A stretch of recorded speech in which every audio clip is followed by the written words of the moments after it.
പ്രകൃതി രമണീയമായ നമ്മുടെ കേരളം ജലസമ്പത്ത് കൊണ്ട് അനുഗ്രഹീതമാണ്. ശാന്തമായ മഴ കാണുവാനും അനുഭവിക്കുവാനും എത്ര സുന്ദരം.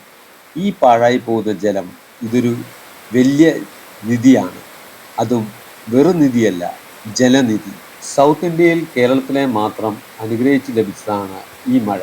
ഇതുവരെ നമുക്ക് പ്രയോജനപ്പെടുത്തുവാൻ സാധിക്കാതെ പോയ ഒരു ജലസമ്പത്താണ് ഈ മഴ. ഇലക്ട്രിസിറ്റി ഉണ്ടാക്കുന്ന ഹൈഡ്രോ ഇലക്ട്രിക് പ്രോജക്റ്റുകളല്ലാതെ കൃഷിക്ക് പോലും നമ്മൾ ഈ മഴ ശരിക്കും പ്രയോജനപ്പെടുത്തുന്നില്ല.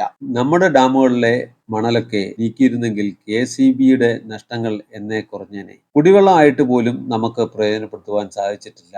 എത്രയോ സ്ഥലങ്ങളിൽ ഒരിറ്റ് വെള്ളത്തിന് വേണ്ടി ദാഹിക്കുന്നു. കുട്ടനാട്ടിലും വൈപ്പിനും പോലെ പല സ്ഥലങ്ങളിലും കുടിക്കാൻ വെള്ളമില്ല.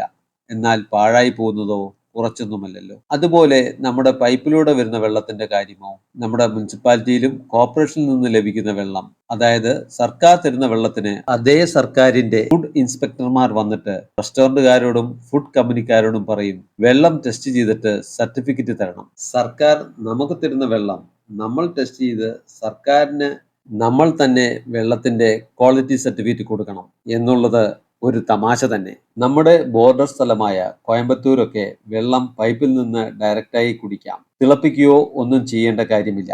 10 വർഷം താമസിച്ചിട്ട് ഞങ്ങൾക്കാർക്കും പ്രത്യേകിച്ച് ഒരു അസുഖവും വന്നില്ല. കേരളത്തിൽ നമുക്ക് ഫിൽട്ടർ ചെയ്യുകയോ അല്ലെങ്കിൽ തിളപ്പിക്കുകയോ ചെയ്തില്ലെങ്കിൽ എപ്പം അസുഖം വന്ന് എന്ന് ചോദിച്ചാൽ മതി. നമ്മൾ വെള്ളത്തെ പ്രോസസ് ചെയ്യുമ്പോൾ അതിലെ നല്ല ഗുണങ്ങളൊക്കെ നഷ്ടപ്പെടും. രോഗങ്ങൾ വർദ്ധിക്കും. ഹോസ്പിറ്റലുകാർക്ക് ഗുണം ചെയ്യുകയും ചെയ്യും. കോടികൾ പാഴായി പോകുന്ന ജലനിധി.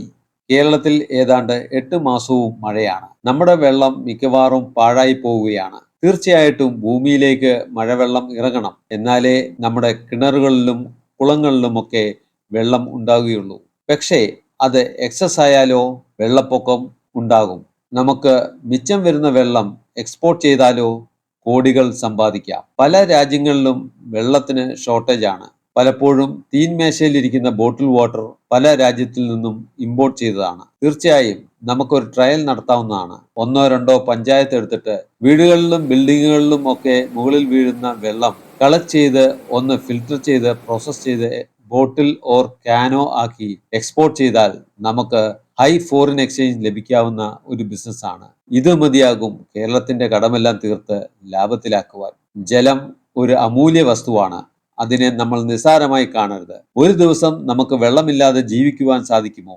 ജലം ഒരു വലിയ നിധി തന്നെയാണ്.